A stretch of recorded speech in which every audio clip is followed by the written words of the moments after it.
rotasi unit, latihan gabungan, intel dan radar ditingkatkan untuk respons cepat lintas negara. Taruhannya besar, stabilitas regional, jalur energi dan perdagangan, serta rasa aman jutaan warga.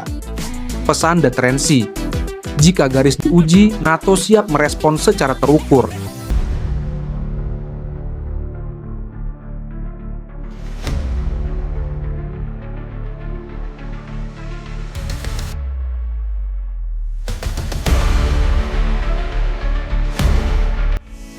Baru-baru ini, dunia dikejutkan berita-berita dramatis. Putin mengamuk, Rusia siap menghancurkan Eropa, NATO ketakutan. Namun, apakah benar situasinya seseram itu? Mari kita telusuri apa yang sebenarnya terjadi. Kita akan mengupas konflik Rusia dan Eropa secara tenang. Bagaimana media membentuk narasi, bagaimana negara memberi respons, dan apa dampaknya bagi dunia. Dari perspektif geopolitik hingga dampak ekonomi, mari kita pahami secara mendalam. Mari kita mulai untuk memahami konflik ini dengan lebih objektif dan penuh wawasan.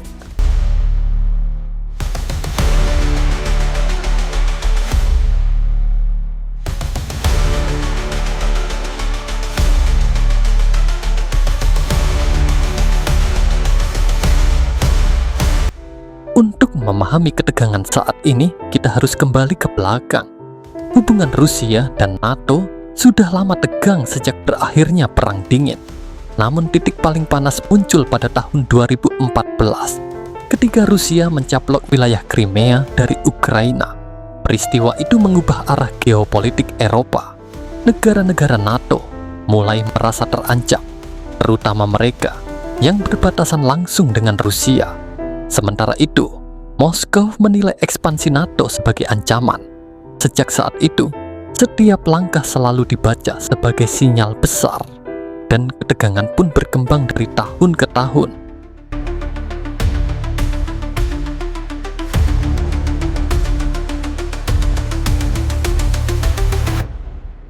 Beberapa bulan terakhir menjadi periode yang penuh gejolak di Eropa Timur. Retorika Rusia terhadap negara-negara Eropa semakin keras, terutama kepada mereka yang mendukung Ukraina. Kata-kata seperti konsekuensi serius atau garis merah sering muncul dalam pernyataan resmi. Di sisi lain, NATO memperkuat pasukan di Polandia dan negara-negara Baltik. Penambahan pasukan, patroli udara, dan latihan militer besar-besaran dilakukan untuk menunjukkan kesiapan. Kedua pihak saling mengirim pesan melalui sinyal politik yang sangat jelas.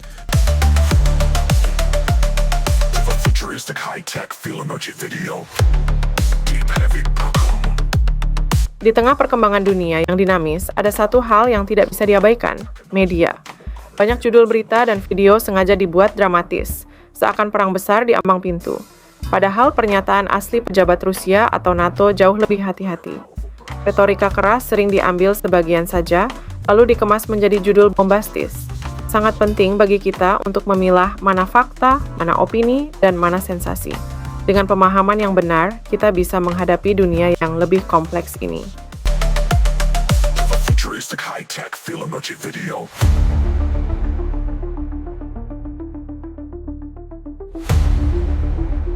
Jika kita melihat lebih dalam, langkah Rusia tidak bisa dipahami hanya dari satu pernyataan. Rusia memiliki beberapa tujuan utama.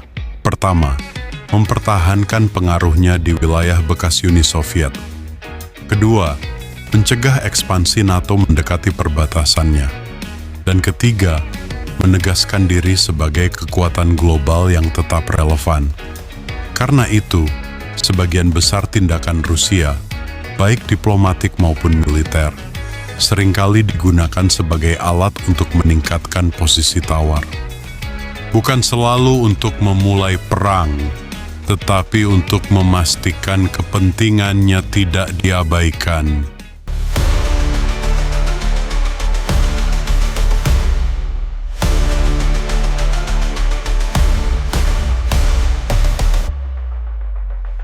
Jika satu negara anggota merasa terancam, seluruh aliansi bergerak. Itulah inti NATO. Saat Rusia memperkuat pasukan, NATO langsung menaikkan kesiagaan, bukan panik. melainkan kalkulasi kolektif. Penempatan pasukan di Eropa Timur, pertahanan garis depan sekaligus sinyal pencegahan yang jelas. Prinsipnya, keamanan satu adalah keamanan semua. Pasal 5 bukan slogan, itu komitmen. Rotasi unit, latihan gabungan, intel dan radar ditingkatkan untuk respons cepat lintas negara. Taruhannya besar, stabilitas regional, jalur energi dan perdagangan, serta rasa aman jutaan warga. Pesan deterensi, jika garis diuji, NATO siap merespons secara terukur, bukan memulai konflik. Kesiagaan yang terlihat justru mencegah eskalasi. Itulah strategi inti di balik langkah NATO.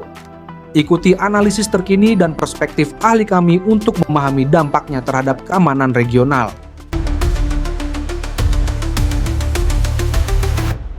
Epic cinematic soundtrack for a modern military tech technology video. Deep heavy buckling, deep heavy buckle. Metal war drum, antagonized with Ancaman terbesar hari ini bukan tank dan misil, melainkan arus informasi. Rusia dan NATO sama-sama memanfaatkan media, propaganda, dan diplomasi untuk membentuk opini publik. Berita, pidato, dan postingan yang dipotong sebagian menciptakan persepsi berlebihan, sering tanpa konteks. Saat persepsi dibentuk sepihak, rasa takut berubah menjadi senjata yang mendorong polarisasi dan kepanikan. Tetap kritis, verifikasi sumber, pahami konteks, dan jangan biarkan ketakutan mengendalikan keputusan kita. lay a powerful blast. Constrain strings for suspense. Lay a powerful blast. Constrain strings for suspense. Pertanyaan besar, apakah Eropa benar-benar dalam bahaya? Jawabannya tidak sesederhana ya atau tidak. Ya, ketegangan meningkat. Ya, kedua pihak mengirim sinyal militer. Namun, banyak analis menilai perang besar sangat tidak diinginkan oleh kedua pihak. Risikonya terlalu besar, dampaknya menghancurkan. Saat ini lebih mirip permainan posisi, permainan kekuatan dan tekanan, bukan langkah menuju perang besar. Tetap waspada, pantau kebijakan, ekonomi, dan risiko keamanan. Cari konteks, bukan sensasi. Gunakan sumber terpercaya.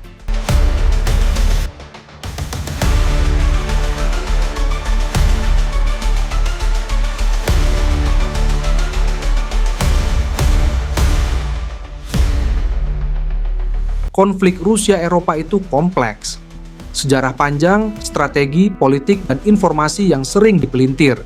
Yang penting, kepala dingin, lihat konteks, siapa aktor, kepentingan, dan bagaimana narasi dibentuk. Saring sumber, bandingkan data, cek kredibilitas, waspada framing emosional dan konten editan. Tanyakan, siapa diuntungkan, apa dampak ekonomi, energi, keamanan. Hindari menyederhanakan hal yang rumit. Terima kasih sudah mendengarkan.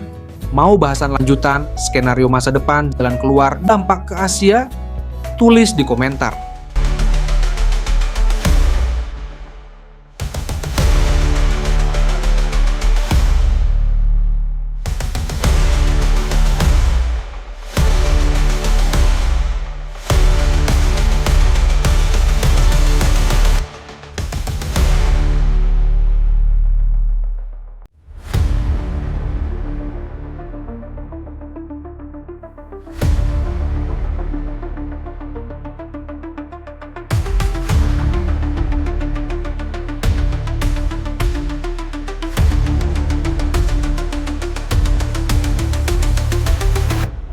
Epic cinematic soundtrack for a modern military tech technology video.